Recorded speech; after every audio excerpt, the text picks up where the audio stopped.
In this video, I would like to talk about the follow-up and link modifiers, how they work and how follow-up and link effects work, and what's even the difference. Both of these modifiers are very often used when building abilities, and both of them can raise some questions.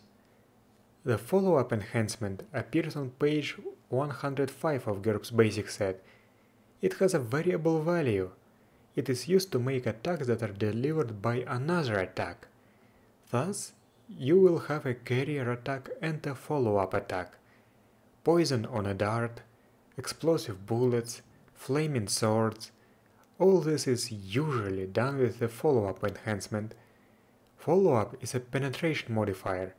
You cannot combine it with other penetration modifiers, although the carrier attack can have them. The carrier attack can be a natural weapon, a manufactured weapon, or an innate attack. The follow-up attack usually only lists its damage amount and type, and most of the remaining properties depend on the carrier attack. The follow-up attack hits only if the carrier attack hits, and if the carrier attack penetrates DR, then DR has no effect on the follow-up attack. If the carrier attack does not penetrate DR, then the follow-up attack still happens, but outside the victim, so it is affected by DR normally. Follow-up effects that occur internally never inflict knockback or blunt trauma, even if their damage type usually does. If the carrier attack is an innate attack, the cost of follow-up depends on the modifiers on the carrier attack. The cost of follow-up equals to the sum of the cost of whichever of the following modifiers apply to the carrier attack. Always on, aura, cone, I don't know why cone is here but not area effect, drifting, emanation, emergencies only, extra recoil, guided, homing, increased range, jet, limited use, malediction, melee attack, preparation required, rapid fire, reduced range, takes extra time, takes recharge, unconscious only, uncontrollable or unreliable. If none of these modifiers apply to the carrier attack, follow-up costs 0%. Note that the follow-up attack itself cannot take any of these modifiers, only its carrier attack may have them. If the carrier attack is a natural weapon such as claws or teeth, follow-up is a plus 0% enhancement. The only exception is that on a passive carrier attack such as spines, follow-up is a minus 50% limitation. GURPS power-ups 4 enhancements introduce follow-up universal plus 50% that allows your follow-up attack to piggyback on any unarmed or weapon attack you make, whether melee or ranged, but not on an innate attack. So let's make some examples to illustrate how it works. Example 1. Flaming Fists. Let's build an ability that covers the user's fists in flames. This is going to be a magical ability that also provides illumination. This is how it's going to look like. Burn attack 1d-1 with follow-up punch plus 0% and magical minus 10%, and the illumination perk with the magical power modifier. I should note that abilities of this kind do not harm the user. Since we are enhancing a natural attack, the punch, the follow-up is a plus 0% modifier. This ability covers all hands, but does not affect any other natural weapons such as kicks and bites. To have burning kicks, you would have to create an identical ability and replace follow-up punch with follow-up kick. However, that doesn't seem very cost efficient. Doing that would result in you spending 10 points, when follow-up universal plus 50% would only increase the cost by 2 points and extend this ability to all weapons, whether natural or manufactured. I suggest treating such extensions as a plus 10% modifier, so follow-up punch and kick would be a plus 10% modifier, while follow-up natural weapons would be a plus 30% modifier to cover punches, kicks, bites, headbutts, elbow strikes, knee strikes and everything else. Basically, this is a downgraded version of melee range aura that would result in a plus 50% modifier, but it cannot be used passively. But rule tweaking aside, let's see how it would work in action. In this example, we will have our hero deal 1d damage with his punch against a target that wears DR2 armor. Case 1. The hero rolls 4 damage. He penetrates DR2 and deals 2 injury with his punch. Since the carrier attack penetrated DR, the Burning Fist effect does not have to overcome it. In addition to 2 damage from the punch, the hero rolls 1d minus 1 and deals, for example, 3 points of burning damage. Case 2. The hero rolls 1 damage. He fails to penetrate DR2, but the follow-up still works, but now it works outside the target and hence is affected by DR. He rolls 1d minus 1 burning damage and gets 4. Burning damage penetrates DR2 and deals 2 points of damage to the target. Case 3. The hero rolls 1 damage. He fails to penetrate DR2, but the follow-up still works. He rolls 1d minus 1 burning damage and gets 1. Burning damage fails to penetrate DR2 and the target is unharmed. Case 4. The target now wears DR2 armor and has a natural DR2 with tough skin. The hero rolls 3 damage. He penetrates the armor DR but does not penetrate the natural DR. Thus, the flaming effect works between the 2 layers of DR. He rolls 1d minus 1 and gets 4. These 4 points of burning damage are only affected by the natural DR2 and result in 2 points of injury because the carrier attack has penetrated only the outer layer of DR. Example 2. Explosive Arrow spell. In this example, I will combine 2 innate attacks together with follow-up. The carrier attack will be as follows. Impaling attack 1d, guided plus 50%, magical minus 10%, reduced range 1/10 minus 30%, takes extra time 1 minus 10%. The follow-up attack will be as follows. Crushing attack 3d, explosion 1 plus 50%, follow-up impaling attack plus 10%, magical minus 10%. Why is follow-up plus 10%? Because guided plus 50% plus reduced range minus 30% and takes extra time 1 minus 10% give us plus 10% when added up together. So now let's see it in action again. The target is the same unnamed character who is wearing DR2 armor. Case 1. The impaling attack deals 5 points of damage, penetrates DR2. Thus, the explosive follow-up attack not only ignores DR, but is also treated as an internal explosion, that is treated as a hit to the vitals for triple damage. Internal explosions hurt a lot. Case 2. The impaling attack deals 1 point of damage and fails to penetrate DR2. The explosion still occurs, but outside the target. It uses the normal explosion rules and is affected by DR as normal. Case 3. The target now has natural DR2 with tough skin in addition to DR2 armor.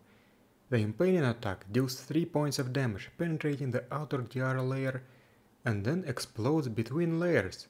What happens? Honestly, I do not know. Perhaps this is treated as a contact explosion, not as an internal explosion. Or perhaps it is better to just keep things simple and treat it as a normal explosion. This is just something of a thought experiment, and do not even ask me about how it interacts with fragmentation. I refuse to think about it, and I would just treat it as a normal hit. An additional rule interaction to keep in mind is blunt trauma and edged weapons from page 102 of GURPS Low-Tech. What if the carrier attack were a cutting attack and not an impaling attack? Then the follow-up effect would only count as internal if the cutting attack managed to overcome twice the armor's DR. Again, this is one of those details that only come up in play in gritty games and very specific situations. Example 3. Poison. Follow-up is often used for poisons. Usually they are carried by a natural attack, so follow-up will almost always be a plus 0% modifier. Defensive poisons that are carried by spines make follow-up a minus 50% limitation. This is a special case. Follow-up poisons work when introduced into the bloodstream, but follow-up is incompatible with blood agent minus 40%, as both are penetration modifiers. However, poison examples in all the GURPS books just use follow-up without anything to indicate the fact that it has to get into the bloodstream. Let's illustrate what I mean here. For example, we have toxic attack 1d-1 with follow-up sharp teeth plus 0%, and a bite attack that deals 1d cutting damage, and the same target with 2dr. Case 1. The bite deals 4 points of damage and penetrates dr2. In this case, we will ignore the edge protection rules I had mentioned before. So the target takes 2 points of cutting damage, and then the poison deals 1d-1 toxic damage ignoring dr. Case 2. The bite deals 1 point of damage failing to penetrate dr2, and the poison deals no damage regardless of how well you roll your 1d-1 toxic damage. From what I understand, this is why that happens. The poisoning happens outside the target, so the armor is affected by the poison, not the target, and armor is an inanimate object, so it cannot be affected by poison. That's why there is no penetrating damage even if you roll 5 toxic damage. You just have to use common sense when toxic and fatigue damage is in question. I guess this is something of a special feature. Page 381 of GURPS Basics talks about this. You can apply follow-up to an affliction instead of an innate attack. An affliction with follow-up will get a chance to affect the target even if the carrier attack does not penetrate dr, but will be penalized by this dr. But now that I think about it, some poisons can be represented with affliction and not toxic or fatigue attack, so you might want to apply common sense here again. If the carrier attack has malediction, then the follow-up only affects the target if the target fails to resist, and does nothing if the carrier attack fails to affect the target. So is everything clear with follow-up? I hope it is, because it is quite a wonky modifier. Now let's talk about link. This enhancement lets you use 2 or more advantages at the same time. For plus 10%, your abilities are permanently linked together, you cannot use them separately. For plus 20%, you can also use them separately. You must add this enhancement to all the abilities you wish to link. A set of linked advantages can mix the plus 10% and plus 20% versions of link. The advantages with the plus 20% level work both as part of the link and on their own. Those with plus 10% level are only available when using all of the linked advantages at once. When a set of advantages has link at the plus 20% level, the user can specify that he's using one, some, or all of them in any combination. If you link 2 attacks into one and give them identical malfunction, half damage range, maximum range, accuracy, rate of fire, shots and recoil, you can treat them as a single attack, with one attack roll but separate rolls for damage. So when do you use link? This is useful for abilities such as Toxic Clouds. It's both a toxic attack and an obscure that penalizes vision. Also, sometimes you have to use it just because you cannot do it with follow-up. Unlike follow-up, link is not a penetration modifier, and thus it can be combined freely with other penetration modifiers. For example, let's create an ability that lets us fire a metal projectile that can optionally be electrified. The projectile is piercing attack 1d, link plus 20%, reduced range half, minus 10%, and burning attack 1d, link plus 10%, reduced range half, minus 10%, side effect stunning plus 50%, and surge arcing plus 100%. See? First, to make it a single attack, I had to give them the same range. I also gave them an asymmetrical link. Piercing attack can be used separately, but burning attack cannot be used without the piercing attack. You wouldn't be able to do it with follow-up, because follow-up is incompatible with both side effect and surge arcing. Even though these attacks are used with a single attack roll and can be defended against with a single defense roll, both of them have to overcome DR separately. Finally, there's a frequently asked question that I have to mention here. How do you link an attack onto a mundane weapon, or even multiple weapons? You buy a link, probably the plus 20% one. Then you add an accessibility to reflect the weapon category size of applicable weapons. This is indeed cheaper than the follow-up case, because it does not overcome DR if the primary attack does. Please note that linked attacks should still have the appropriate range, reach, accuracy, etc. And that's it. I hope that now you can understand follow-up and link better. Despite looking simple, they are actually not that easy to use and have many edge cases. Thank you for watching, and I'll see you next time.